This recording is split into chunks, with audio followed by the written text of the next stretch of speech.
Hello friends, तर स्वागत आहे आपलं या यूट्यूब चॅनलवरती. मित्रांनो, चॅनलवरती नवीन असाल तर चॅनलला नक्की सबस्क्राईब करा.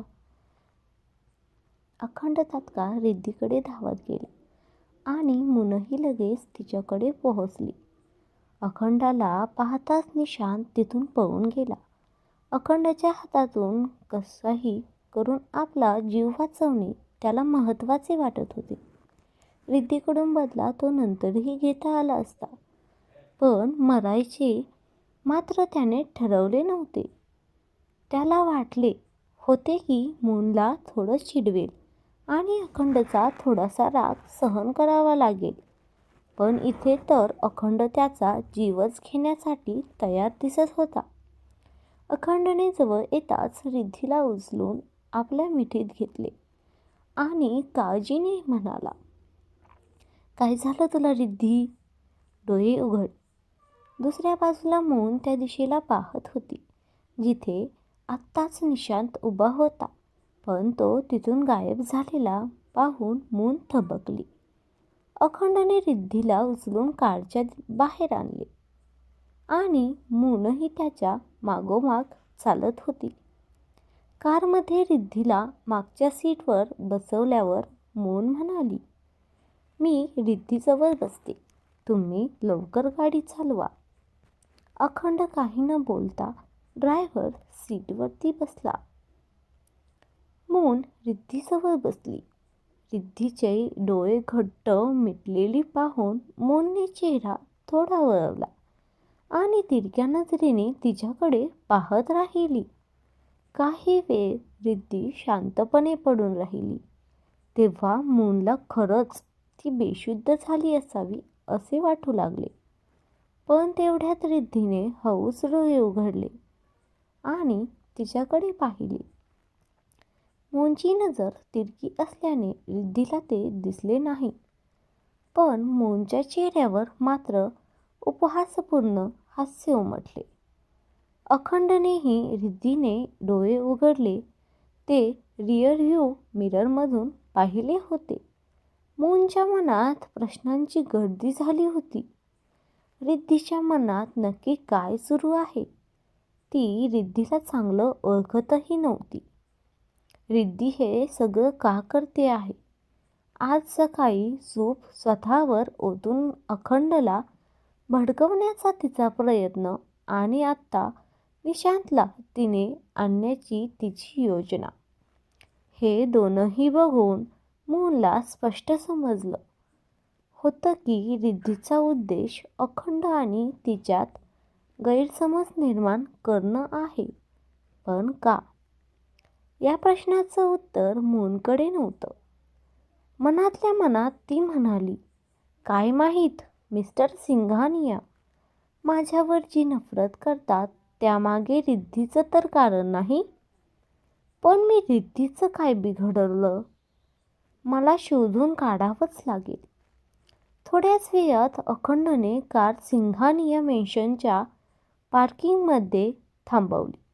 तो पुन्हा रिद्धीला उचलून तिच्या खोलीत घेऊन गेला.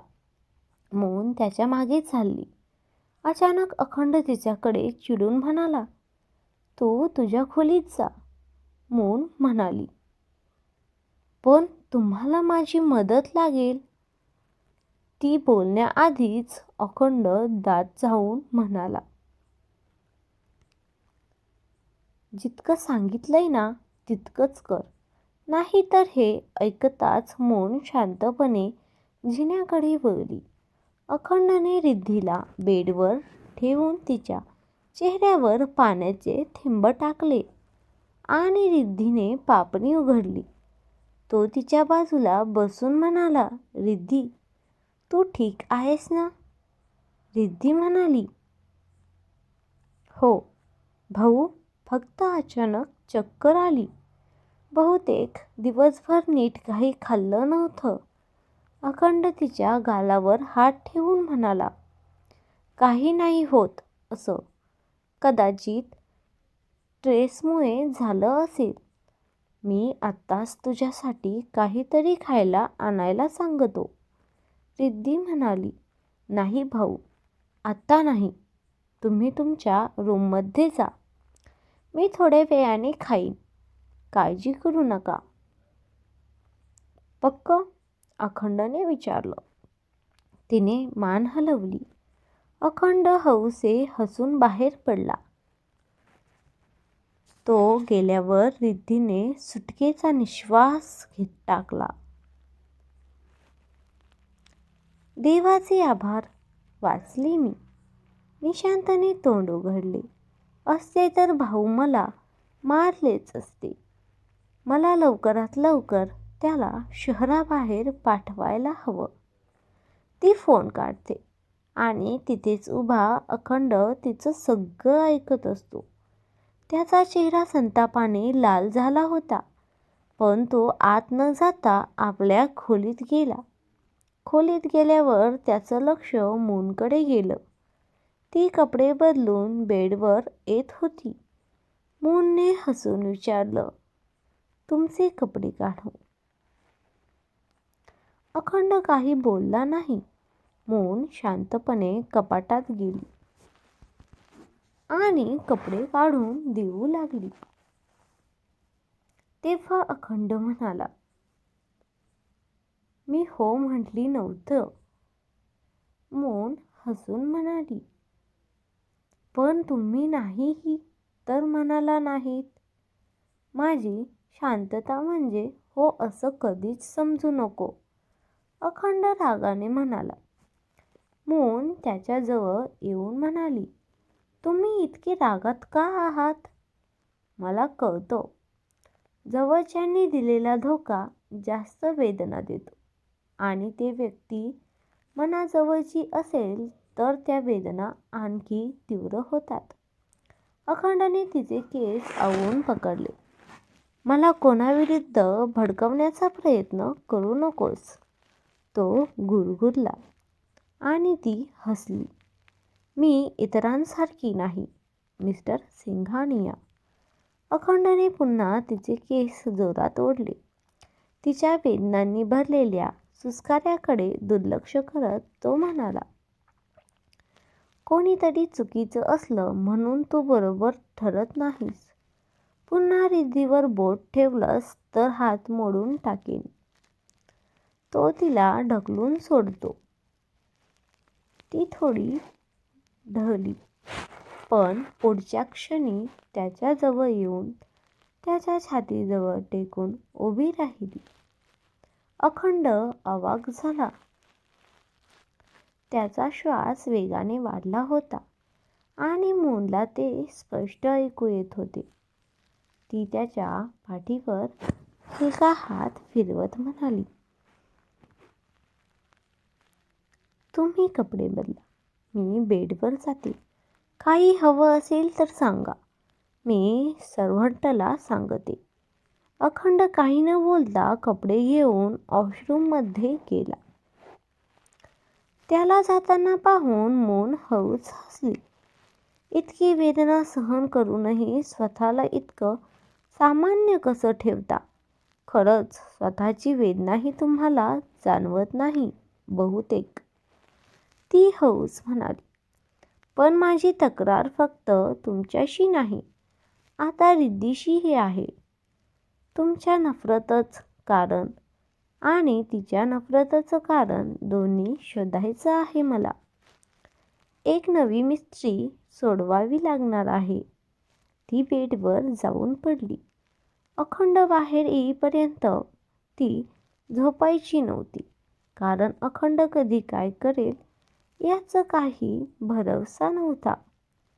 अखंड वॉशरूममधून बाहेर आला, पण बेडवर येण्याऐवजी थेट बाल्कनीकडे गेला आणि तिथे उभा राहून सिगरेट ओढू लागला.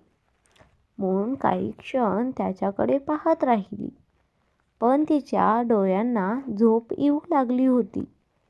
ती त्याच्याकडे त्या नजरेने पाहत होती. त्यावरून अखंडला चांगलंच कळलं होतं की ती त्याला बेडवर यायला सांगत आहे, जेणेकरून ती शांतपणे झोपू शकेल. पण मूनला टॉर्चर करणं हे तर जणू अखंडच्या आवडत्या गोष्टींपैकी एक होतं. मूनला आता सहन होत नव्हतं. तिने कष्टाने डोळे उघडले आणि अखंडकडे पाहत म्हणाली, प्लीज बेडवर या ना मिस्टर सिंघानिया. मला ठाऊक आहे मी झोपल्यावर तुम्ही यालच आणि मला पुन्हा त्रास द्याल, पण आज खरंच मी खूप थकली आहे. अखंडने डेव्हिल स्माईल दिला आणि पुन्हा एक झुरका घेतला. त्याने दुर्लक्ष केल्याचे पाहून मून चिडून टपटपली, ठीक आहे, तिथेच उभे राहा. इथे येण्याची तुम्हाला गरजच नाही. असं बोलून तिने स्वतःला पूर्ण ब्लँकेटमध्ये गुंडाळलं आणि क्षणात झोपून गेली. तिला इतकी झोप येत होती की तिला 1 मिनिटसुद्धा लागला नाही. मून झोपल्यानंतर 5 मिनिटांनी अखंडने हातातली सिगरेट बाजूला फेकली. बाल्कनीत उभा राहून तो तब्बल 6-7 सिगरेट ओढून झाला होता. तो मूनकडे आला आणि एका झटक्यात तिच्यावरचं ब्लँकेट दूर केलं. तिच्याकडे पाहत तो म्हणाला, हे काय चान, तू तुझ्या नवऱ्यावर प्रेम न करता झोपलीस? आजकाल तर तुला माझ्यावर खूप प्रेम आलं आहे ना? मुद्दाम माझ्याजवळ येतेस, मला समजून घेण्याचे दावे करतेस, माझ्यावर हक्क दाखवतेस आणि आता मला सॅटिस्फाय न करता कसं काय झोपतेस? मून झटकन उठून बसली आणि रागाने त्याच्याकडे पाहू लागली. तो तिची झोप कशी बिघडतोय यामुळे ती खूप चिडली होती. अखंड तिच्याकडे झुकत म्हणाला, काय झालं? माझ्यावर राग आला? मून अचानक हसली. तिने त्याचा चेहरा आपल्या हातात घेतला आणि हळूहळू आवाजात म्हणाली, तुमच्यावर मला कधीच राग येऊ शकत नाही मिस्टर सिंघानिया. तुम्हाला काय वाटतं तुम्ही माझी झोप खराब केली? तुमच्यासाठी तर मी माझी झोप आयुष्यभरासाठी सोडू शकते. 1 रात्र तर काहीच नाही. आणि जर तुम्हाला विश्वास नसेल तर मी आहे ना दाखवायला. असं म्हणत मून त्याला आपल्या जवळ ओढू लागली. अखंडचे डोळे आश्चर्याने मोठे झाले. मून त्याला किस करू लागली होती आणि यावेळेस तिने खरोखरच त्याला स्तब्ध करून टाकलं होतं. त्याला वाटत होतं मून चिडेल, ओरडेल, पण इथे तर मूनला झोपेपेक्षा अखंडच जास्त महत्त्वाचा वाटत होता. ती थांबलीच नाही. त्याच्या ओठांवर किस केल्यानंतर ती त्याची शर्ट उघडू लागली. अखंडने घातलेली ती जिनी शर्ट मूनने काही क्षणातच काढून बाजूला फेकली. ती त्याच्या मानेला किस करत होती आणि अखंड त्या स्वतःला आवरत होता. पण अखेर त्याने स्वतःला थांबवलं आणि तिच्याकडे पाहत म्हणाला, गुड नाईट. हे म्हणत तो तिच्या शेजारी जाऊन झोपला. मून त्याच्याकडे पाहतच राहिली. तिला हसूही आले. आज तिने त्याला खरंच खूप इरिटेट केले असावे, कारण अखंड जसा झोपला होता तसा तो एखाद्या पळून जाणाऱ्या माणसासारखा दिसत होता. मून पुन्हा बेडवर झोपली. काही क्षणांनी अखंडने डोळे उघडले आणि तिच्या मानेला किस करू लागला. मूनला त्याचे ओठ जाणवताच तिचा माथा आपटण्यासारखं वाटलं. ती मनात म्हणाली, मी कसा विचार केला की मी अखंडवर इतक्या सहज जिंकू शकेन. कसमसत ती म्हणाली, प्लीज मिस्टर सिंघानिया सोडा मला. अखंड हसत म्हणाला, असं कसं चान? माझ्या बायकोवर प्रेम केल्याशिवाय मला झोप येत नाही, मून चिडून म्हणाली. ओह रिली? आणि मी जेव्हा तुमच्यावर प्रेम करत होते तेव्हा काय होतं? अखंड ताबडतोब चिडलेल्या स्वरात म्हणाला. ती तुझी गरज होती आणि तुझी गरज मी पूर्ण करावी असं तू विचार तरी कसं केलास? पण हो, माझ्या प्रत्येक गरजेची पूर्तता मात्र तूच करणार.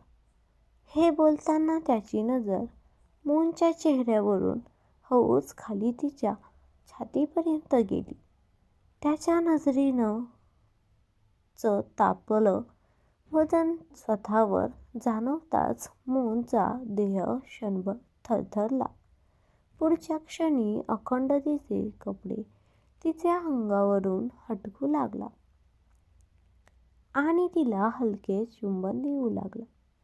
पण काही सेकंदातच ती मऊ चुंबन जंगली अधीर चुंबनात बदलली आणि अखंड थांबला नाही जोपर्यंत ते दोघं पूर्णपणे एकमेकात विलीन झाले नाहीत. तिच्या देहाचा प्रत्येक छोटासा भाग त्याने प्रेमाने पण आपल्या पद्धतीने जिंकून घेतला आणि शेवटी तिच्याशी पूर्णपणे जवळीक साधली. मून ही त्याला थांबवू शकली नाही. त्याच्या गरम श्वासांचा आवाज खोलीत बराच वेळ घुमत राहिला. जवळजवळ पहाटेचे 4 वाजेपर्यंत अखंड मूनवर हावी होता. मून तर आधीपासूनच झोपेनं व्याकुळ होती आणि अखंडने तिला सोडलं तेव्हा ती पूर्ण थकून त्याच्या छातीवर डोकं ठेवून झोपली होती. ती प्रचंड दमली होती. अखंड तिचा चेहरा नजरेत सामावून कितीतरी वेळ पाहत बसला. रिद्धीचं खोटं मूनने सहज ओळखलं याचं त्याला विशेष आश्चर्य वाटलं नाही, कारण तिचं बुद्धिचातुर्य तो आता चांगलंच ओळखू लागला होता. पण तरीही मूनच्या मनात काय सुरू आहे हे मात्र तो समजू शकत नव्हता. मूनमध्ये आलेला हा बदल, तिचं त्याच्या प्रत्येक विचित्र वर्तन शांतपणे, प्रेमाने सांभाळणं, अगदी अशक्य गोष्टी ती सहज करत होती, जणू ती यात माहीर होती. अखंड तिच्याकडे पाहता पाहता नकळतच दुसरा दिवस. मून तयार होऊन खाली हॉलमध्ये आली आणि सरळ किचनमध्ये गेली. कृतिकाजी नाश्त्याची तयारी करू घेत होत्या. मून त्याच्याकडे पाहत म्हणाली, मा, सगळे उठले का? कृतिकाजी आश्चर्याने पाहत म्हणाल्या, हा प्रश्न का? कुणाला काही काम होतं का? मून लगेच म्हणाली, नाही, तसं काही नाही. आज मी सगळ्यांसाठी चहा बनवू असं ठरवलं. कृतिकाजी हसल्या. तू चहा? काही उपयोग नाही. अखंड चहा पितच नाही. त्याला फक्त ब्लॅक कॉफी, एकांश कॉफी पितात आणि रिद्धी ग्रीन टी. मून सौम्य हसली. ठीक आहे, मग मी त्यांच्यासाठी वेगवेगळं बनवते आणि मीच त्यांच्या रूमपर्यंत घेऊन जाते. तुम्ही जा, हॉलमध्ये बसा, थोडा आराम करा. मी आहे ना सगळं सांभाळायला. हे बोलताना मूनने त्याच्या खांद्यावर हलकं हात ठेवलं. कृतिकाजी प्रेमाने तिच्या गालावरून हात फिरवत म्हणाल्या, कधी कधी विश्वास बसत नाही की मी माझ्या अखंडच्या आयुष्यात अशी मुलगी आली. अखंड खूप कठीण स्वभावाचा आहे. त्याला सांभाळणं अवघड नाही, अशक्य आहे. पण तू त्याला किती सहज हाताळतेस आणि मला त्यांच्यात थोडेसे बदलही दिसतात आता. मून फक्त हलकीशी हसली. कृतिकाजी बाहेर गेल्या आणि मूनने लगेच सगळ्यांसाठी वेगवेगळ्या गोष्टी तयार करायला सुरुवात केली. एका व्यक्तीसाठी तिला काही खासच करायचं होतं. तिने कॉफी बनवून सर्व्हेंटकडे एकांजीच्या खोलीत पाठवली. ब्लॅक कॉफी बाजूलाच ठेवली. थोड्याच वेळात ती अखंडच्या रूममध्ये नेणार होती.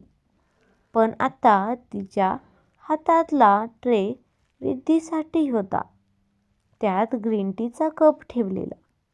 ती स्मिथ करत किचनमधून बाहेर पडत होती. तेवढ्यात सर्व्हेंट म्हणाली, मॅडम, तुम्ही सारेच का करताय? मला द्या, मी रिद्धी दीदींना देते. मून तात्काळ म्हणाली, नको, हे मीच करते. तू नाश्त्याची तयारी कर. असं म्हणून ती थेट रिद्धीच्या रूममध्ये गेली. दार उघडलं तेव्हा बेड रिकामा दिसला. वॉशरूममधून आवाज येत होता. म्हणजे रिद्धी आत होती. मूनने ग्रीन टी टेबलवर ठेवली आणि रिद्धीचा फोन शोधू लागली. फोन शोधायला नाही, तो पिलोखालीच होता. तिने फोन उघडण्याचा प्रयत्न केला. पासवर्ड होता. ती क्षणभर वैतागली, पण लगेच स्वतःशी म्हणाली, मतलबी लोकांना स्वतःशिवाय इतर कुणावर प्रेम करता येत नाही. तुझ्याबाबतही तेच असेल. तिने लगेच पासवर्डमध्ये रिद्धीची बर्थ डेट टाकली. फोन अनलॉक झाला. तिला आठवलं, कृतिकाजींशी बोलताना तिने मुद्दाम रिद्धीचा वाढदिवस विचारून घेतला होता. मित्रांनो, स्टोरी कशी वाटली हे नक्की कमेंट करून कळवा व या स्टोरीचा पुढील भाग खूपच इंटरेस्टिंग आहे, तेव्हा पाहायला विसरू नका.